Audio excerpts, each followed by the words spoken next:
Hola chicos, el día de hoy vamos a revisar lo que es la unidad 2, métodos descriptivos.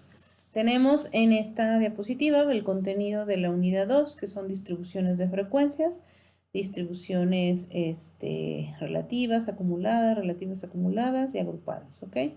También vamos a ver lo que son las gráficas y los métodos numéricos. Entonces, vamos a empezar con las medidas descriptivas. El objetivo es determinar la naturaleza de la información. Esta tarea es mucho más fácil si los números están organizados y resumidos. Cuando se hacen las mediciones sobre entidades de una población o muestra, los valores resultantes están disponibles para el investigador como una masa de datos desorganizados. Las mediciones que no han sido organizadas, procesadas de alguna otra forma, se les llama datos crudos, es decir, el grueso de la información sin ninguna otra modificación, ¿verdad? Materia prima. A menos que el número de observaciones sea extremadamente pequeño, es improbable que esos datos crudos proporcionen suficiente información hasta que sean puestos en algún orden. Estas medidas descriptivas nos van a ayudar precisamente a eso, a ordenar la información. Una medida descriptiva calculada a partir de los datos de una muestra se llama estadística y una medida descriptiva calculada a partir de los datos de una población se llama parámetro. Estas medidas descriptivas es una primera aproximación para poder entender un fenómeno. Este fenómeno lo vamos a pasar a números y estos números los tenemos que organizar, ¿sale? Los tenemos que organizar para poderlos describir y poderlos entender. Entonces, estas medidas descriptivas, la primera es la medida de tendencia central. Las más conocidas es la media geométrica, la mediana y la moda. Las medidas de tendencia central conllevan información respecto al valor promedio de un conjunto de valores y por lo tanto el valor más probable que ocurra. Las tres medidas de tendencia central de uso más frecuentes son la media, la moda y la mediana. La media aritmética, que es lo que coloquialmente llamamos la media, es la más conocida. También se le llama promedio, ¿verdad? El adjetivo aritmética distingue esta media de otras que se pueden calcular, como la media geométrica. La media se obtiene sumando todos los valores en una población o muestra y dividiendo entre el número de valores sumados. Esta es la fórmula, ¿verdad? Es la fórmula más sencilla. La media aritmética poblacional, fíjense bien cómo está denotada por la letra mu, es igual a la sumatoria de x y desde i igual a 1 hasta n entre n. Fíjense bien que la n es mayúscula ya que es el tamaño poblacional. Luego posteriormente tenemos lo que es la media aritmética muestral. Si se fijan está denotada por la letra x barra. Esta es igual a la sumatoria de x y desde i igual a 1 hasta n entre n, donde n es el tamaño muestral, si se fijan es la n minúscula.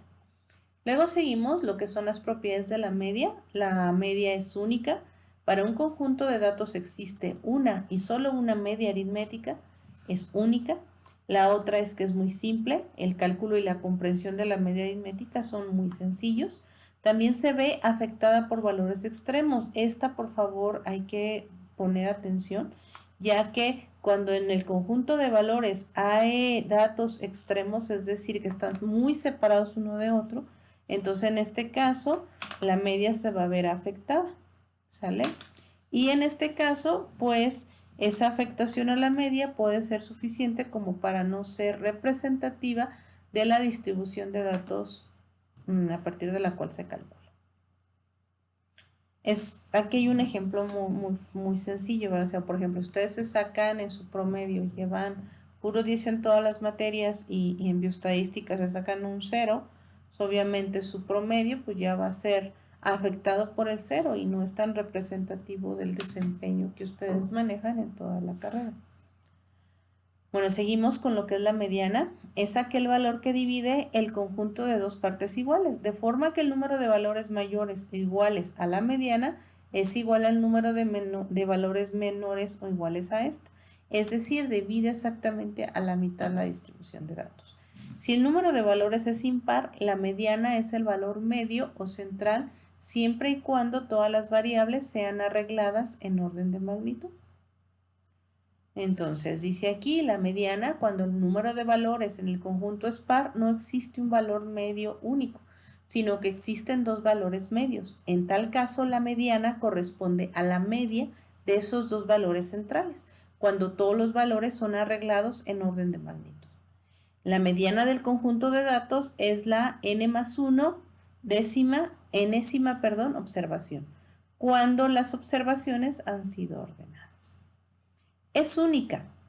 Estas son las propiedades de la mediana. Es única. Al igual que en el caso de la media, existe solamente una mediana para un conjunto de datos. Es muy simple, ya que es muy sencillo calcularla. Y los valores extremos no tienen efectos importantes sobre la mediana, lo que sí ocurre con la media, ¿sí?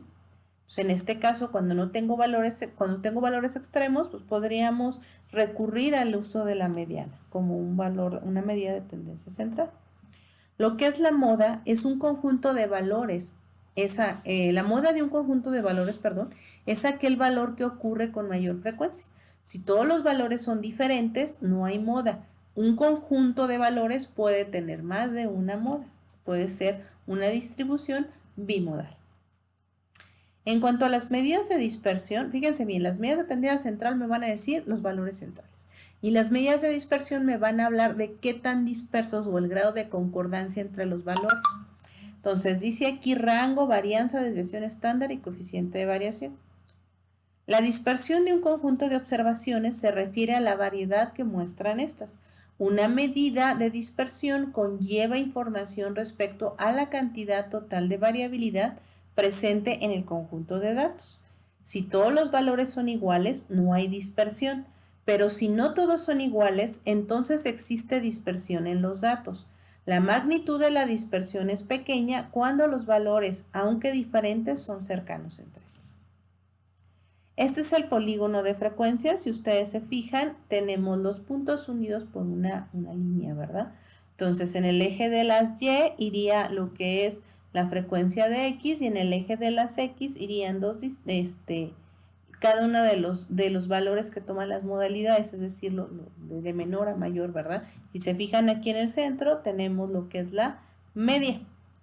Entonces, dice aquí dos distribuciones con igual media, pero diferente magnitud de dispersión.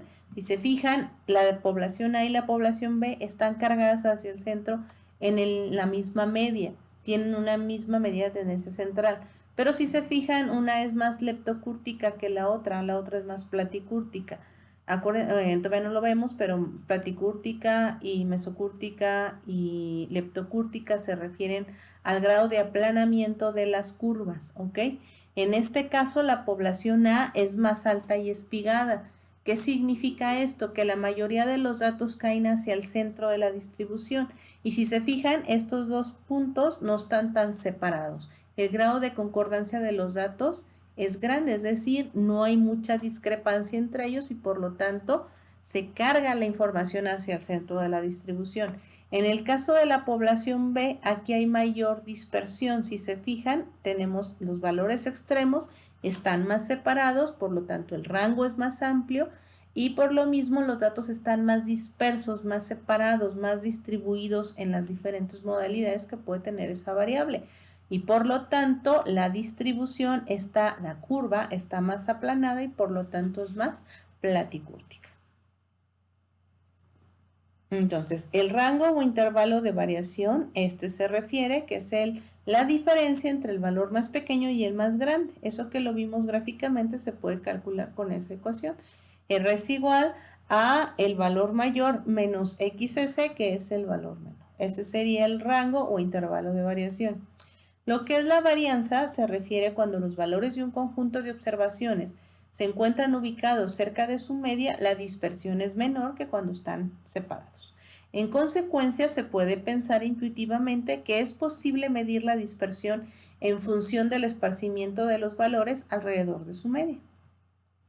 Tenemos que la varianza poblacional como parámetro, recuérdenlo bien, se denota por la sigma al cuadrado, que es igual a la sumatoria de XY menos la media poblacional elevada al cuadrado desde I igual a 1 hasta N. Aquí tiene un error, esta debería ser N mayúscula. Todo eso dividido entre N. Acuérdense que N es el tamaño poblacional, es tamaño poblacional en forma de parámetro.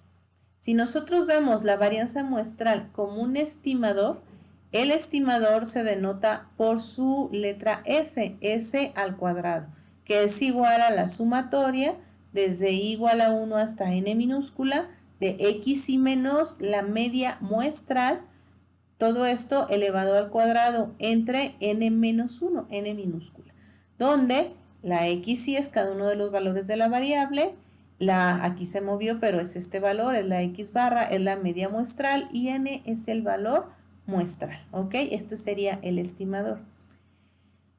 Aquí hay que tener claro este término de abajo, n-1, si ustedes se fijan, aquí no nada más cambia el símbolo, sino que también cambian los grados de libertad. Los grados de libertad se refiere a la razón de dividir entre n-1 en lugar de entre n, como hubiera de esperarse, es una consideración teórica conocida como grados de libertad. Desde un punto de vista práctico, dividir las diferencias al cuadrado entre n-1 en lugar de entre n resulta necesario por razones del uso de la varianza de la muestra en los procedimientos de inferencia, que lo vamos a ver más adelante. Entonces, pero la varianza, si se fija, no tiene las unidades. Entonces, es un problema, no podemos interpretarlo, es lo que dice la diapositiva. La varianza representa unidades al cuadrado, por lo que no es una medida adecuada de dispersión si se pretende expresar este concepto en términos de las unidades originales. Para obtener la medida de dispersión en unidades originales, simplemente se obtiene la raíz cuadrada de la varianza. Esto sería la desviación estándar. En forma de parámetro, volvemos a retomar que es sigma, ¿verdad? Entonces, sigma es igual a la raíz cuadrada de la sumatoria de x y menos la media poblacional desde i igual a 1 hasta n, esto elevado al cuadrado dividido entre el tamaño poblacional, donde x y es cada uno de los valores de la variable, mu es la media poblacional y n es el tamaño poblacional. En cuanto a la desviación estándar, se puede calcular como la raíz cuadrada de la varianza o bien la raíz cuadrada de la sumatoria de i igual a 1 hasta n entre x y menos x barra, ¿verdad? Entonces elevado al cuadrado entre n menos 1, donde x y es cada uno de los valores de la variable, la mu es aquí estamos mal, no es mu, ¿verdad? Aquí sería x barra, que es la media muestral. Aquí tiene un error y aquí también, donde n es el tamaño muestral, porque estamos hablando de muestra. Entonces, por favor, chicos, al momento de hacer sus apuntes, corrijan esto, ¿sale? Este es x barra y este es n minúscula. Esto es importante. No sé por qué se me pasó, yo creo, al momento de pasar la diapositiva. Entonces, tenemos que el coeficiente de variación poblacional es una medida relativa. Permite hacer comparaciones entre variables con unidades diferentes o bien con valores con magnitudes diferentes. El coeficiente de variación aquí es expresa la variabilidad en forma de porcentaje, ¿ok? Es diferente a la desviación estándar. Entonces aquí lo importante es cómo vamos a interpretarlo, ¿eh? El coeficiente de variación poblacional, aquí acuérdense que la desviación estándar ya se puede manejar con unidades, ya es una variación más racional, ¿sale? Que es lo que han estado viendo en química analítica. Acá en coeficiente de variación poblacional ya hablamos de una medida de variación relativa que permite hacer, ya lo leímos, ¿verdad? Comparaciones entre variables. Entonces, como es un valor absoluto en porcentaje, pues se calcula así, coeficiente de variación es igual a la desviación estándar entre la media por 100. Aquí, si ustedes se fijan, tiene otro error la diapositiva, dice variación poblacional. Y qué bueno que esté ese error para poder hacer énfasis en esta confusión que surge, ¿verdad? Cuando es variación poblacional, no es S, es sigma. Sigma entre mu, ¿sale? Sigma entre mu por 100. Y cuando es muestral, están al revés. ¿Ya se fijaron? Aquí hay un error, están al revés. Cuando es poblacional, cuando es muestral, es esta. Y cuando es poblacional, es esta, ¿sale? Entonces ahí hay otra trampa, por favor, al momento de hacer sus apuntes, corríjanlo, ¿ok? Esta es poblacional, esta es muestral. Espero que estén poniendo atención, es parte de las trampas para que pongan atención, ¿sale? Seguimos, medidas de posición. Tenemos lo que son los percentiles, entonces ya hablamos de medidas de tendencia central, nos van a decir hacia dónde se carga nuestra distribución hacia el centro, cuáles son los valores que más se repiten, cuál es el valor más probable que ocurra, ¿sale? Luego vienen las medidas de dispersión, esas me van a decir que el grado de concordancia entre mis resultados, qué tanta variabilidad, qué tan separados están los resultados uno de otro, ¿sale? Luego vienen las medidas de posición. Las medidas de posición me hablan de la naturaleza donde están inmersos los datos en la distribución, ¿sale? ¿En qué posición? Por ejemplo, esto se usa mucho cuando son en los exámenes Ceneval, ¿no? ¿En qué tu puntaje dónde cae? ¿Sale? Estás más arriba del 50%, estás más arriba del 95% de la población, o perteneces al 15% más bajo de las calificaciones. Eso es una medida de posición. Entonces tenemos una de las maneras de medir esto, son los percentiles, que dice, dado un conjunto de n observaciones xi, x2 hasta x a la n, el p-ésimo percentil, p es el valor de x, tal que p por ciento 0 menos de las observaciones son mayores de p, y 100 menos p por ciento 0 menos de las observaciones son mayores que p. Eso es lo que les expliqué ahorita, ¿sale? ¿Dónde está? ¿Estamos arriba o estamos abajo? Los subíndices p sirven para distinguir un percentil de otro. El décimo percentil, por ejemplo, se designa como P10, el septuagésimo se expresa como P70 y así sucesivamente. El percentil quincuagésimo es la mediana y se designa como P50. El vigésimo, otra manera de medirlo es si nosotros dividimos, el percentil es que dividamos la distribución del menor al mayor y lo dividimos en 100 partes, ¿sale? Cuando lo dividimos del menor al mayor y lo dividimos en 4 serían los cuartiles, ¿sale? En este caso, el 25º percentil suele representar el primer cuartil y se expresa como Q1. El 50º percentil, perdón, la mediana se le conoce como segundo cuartil o cuartil medio, denotado por Q2, y al 75º percentil se le llama tercer cuartil o Q3, ¿vale? Entonces, ahí están las fórmulas. El cuartil 1 es igual a n más 1 entre 4, ésima observación ordenada. Cuartil 2 es 2 veces n más 1 entre 4, o lo que es igual a n más 2 más 1 entre 2. Y este de acá es 3 entre n más 1 entre 4, ¿sale? Otra forma de medir también, no solo la posición, sino también la dispersión de los datos sería la amplitud o rango intercuartílico. Aquí, por ejemplo, el rango proporciona una medida no procesada de la variabilidad presente en un conjunto de datos, nomás te dice del más grande al más chico, ¿vale? La desventaja de esa amplitud es el hecho de que ésta se calcula a partir de dos valores, lo que decíamos, el más grande y el más pequeño. Una medida similar que refleja la variabilidad entre el 50% central de las observaciones en el conjunto de datos es la amplitud del intercuartil. La amplitud del intercuartil es la diferencia entre el tercero y cuarto cuartil, es decir, Q3 menos Q1. Aquí, ¿cómo se interpreta? Un rango intercuartílico grande indica una magnitud mayor de variabilidad entre el 50% central de las observaciones relevantes, y un IQR pequeño indica una magnitud pequeña de variabilidad entre las observaciones relevantes. Aquí, esto es más representativo el rango intercuartílico, porque estamos estimando el rango entre el 50% central. Entonces, por eso es más representativo de la distribución. Lo vamos a ver con ejercicios. Entonces, medidas descriptivas, hasta aquí le dejo porque vienen los ejemplos y los ejercicios, y eso lo vamos a ver en una presentación aparte. Cuídense mucho. Bye.